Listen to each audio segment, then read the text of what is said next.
जरा आँख में भर लो पानी, जो शहीद हुए हैं उनकी जरा याद करो कुर्बानी, है मेरे वतन के लोग। 1962 के भारत चीन युद्ध के बाद लता मंगेशकर ने ये गीत लाल किले की प्राचीर से गाया था, जहां जवाहरलाल नेहरू भी मौजूद थे। इस लड़ाई में भारत की चीन से हार हुई थी और चीनी सैनिक तेजपुर के नजदीक तक पहुंच आए थे।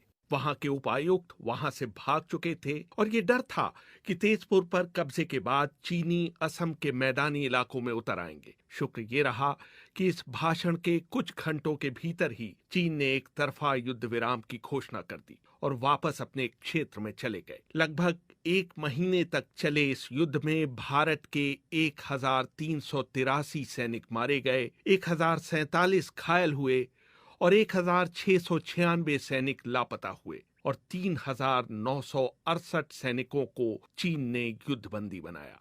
चीन ने इस युद्ध में 722 सैनिक खोए और उनके 1697 सैनिक घायल हुए। युद्ध की नींव एक तरह से 1950 में ही रख दी गई थी, जब चीन ने तिब्बत पर नियंत्रण किया था।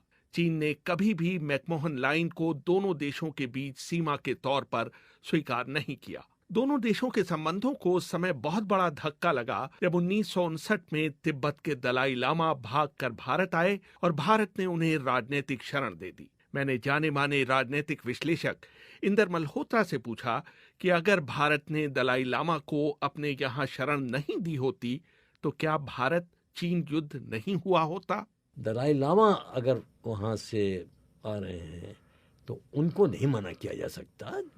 ये देश जो है ये गौतम बुद्धा का देश है, उसको हमने निकाल दिया हो यहाँ से, वो दूसरी बात है। तो दलाई लामा का आना ध्यान लाजमी था। नेहरू को मालूम था कि ये उनको बहुत परेशान करेगा, लेकिन नेहरू को जो ये नहीं मालूम था वो ये कि माओ से तुंग ने ये तय कर लिया था कि वह हिंदुस्तान को और जवाहरलाल नेहरू को एक सबक सिखाना है। इस युद्ध में मुकाबला 2 असमान सेनाओं में था। भारत की ओर से 10 से 12 हजार सैनिक लड़ रहे थे तो चीन ने उनके मुकाबले 80,000 सैनिक उतारे हुए थे। चीनी ऊंचाई पर थे और पहाड़ पर लड़ने का उनका अनुभव भारत से कहीं बेहतर था। इस युद्ध में भाग लेने वाले ब्रिगेडियर लक्ष्मण सिंह कहते हैं, पहले तो पोजीशन गलत थी, दूसरे हमारे पास कोई प्रॉपर हथियार नहीं थे, मतलब कि आर्टरी सपोर्ट नहीं था। 2 गन थी जो कि आउट ऑफ रेंज थी, उनके पास 80 बम थे। तो हमारे पास जो थे स्नो क्लोथिंग नहीं था, हमारे पास माइंस नहीं थी, हमारे पास डिगिंग इक्विपमेंट नहीं था, मतलब हमारे पास कुछ नहीं था सिवाय राइफल और 50 राउंड। और हमारी जो पोजीशन थी वो वैली में थी, चाइनीज जो थे ऊपर थे। They had a road right up to this ridge on which they were deployed, and our everything was man porter. It was coming on the कमर पे पोर्टर लेके आते थे। 2 दिन का रास्ता था जहाँ हमारा सामान पड़ा था, तो खाना जो हम लाते थे खुद ही खा लेते थे वो लोग। नेफा में तैनात 7वीं ब्रिगेड को उसके हाल पर ही छोड़ दिया गया था। चीनी न सिर्फ बेहतर सैनिक तैयारी के साथ आए थे, बल्कि संख्या में भी भारतीयों पर कहीं भारी थे। सेकेंड लेफ्टिनेंट अमरजीत सिंह बहल को उन्होंने कड़ी लड़ाई के बाद बंदी बनाया था। हथियार डालने के बाद चीनियों ने उनके साथ बहुत बुरा व्यवहार किया। देखिए, खास तो उन्होंने हमारी तरफ होना ही था क्योंकि हमने उनके ऊपर डायरेक्ट आर्टिलरी फायर किया था। और इस वक्त जो एंड में जब हम लोगों का उन्होंने सरेंडर करवाया, उस वक्त तो बहुत ही फियर्स बैटल हो रहा था। हम भी फायर कर रहे थे, वो भी फायर कर रहे थे, चिल्ला भी रहे थे एक दूसरे के ऊपर। और जब उन्होंने बट मार के मेरे से पिस्टल छीन लिया और मेरे जवानों को भी ओवररन कर दिया, ऊपर आके चढ़ गए, तो उस वक्त तो सिचुएशन यही होती है कि proud paratrooper becomes a prisoner of war and feels like nobody on earth.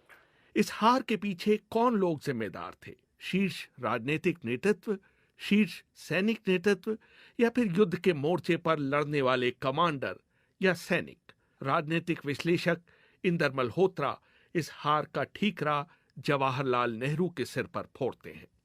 No matter who advises him what Parliament says, to Krishna Menon.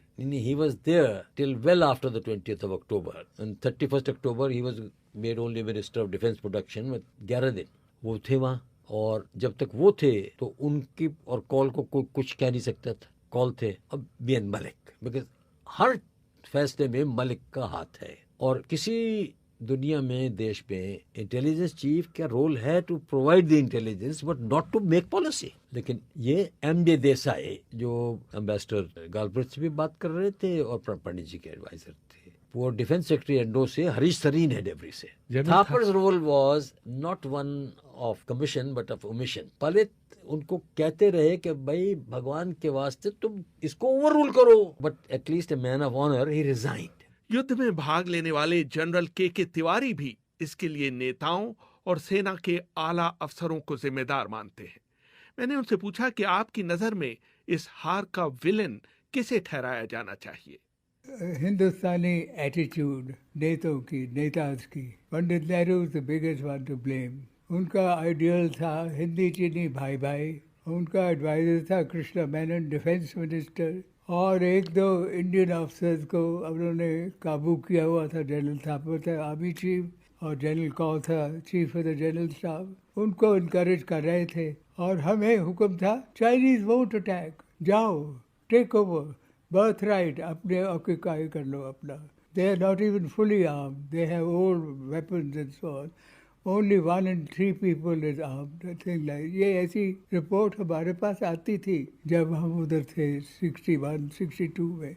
इस हार से नेहरू कभी उबर नहीं पाए। प्रधानमंत्री पद पर वो बने जरूर रहे, लेकिन चीन का विश्वासघात उन्हें अंत तक सालता रहा और मई 1964 में उनका देहावसान हो गया। इंदर मल्होत्रा कहते हैं, कोई लीडर किसी भी देश में जितनी बेइज्जती हुई इस देश की, उसको सरवाइव नहीं कर सकता था। यहाँ पे कोई सवाल ही नहीं था कि उनके जाने का या निकाले जाने का। और अगर आप देखें उनका 63 में ही continued to be the still respected leader. And हाँ, स्टेचर वो नहीं था, इंटरनेशनल स्टेचर खराब हो गया था।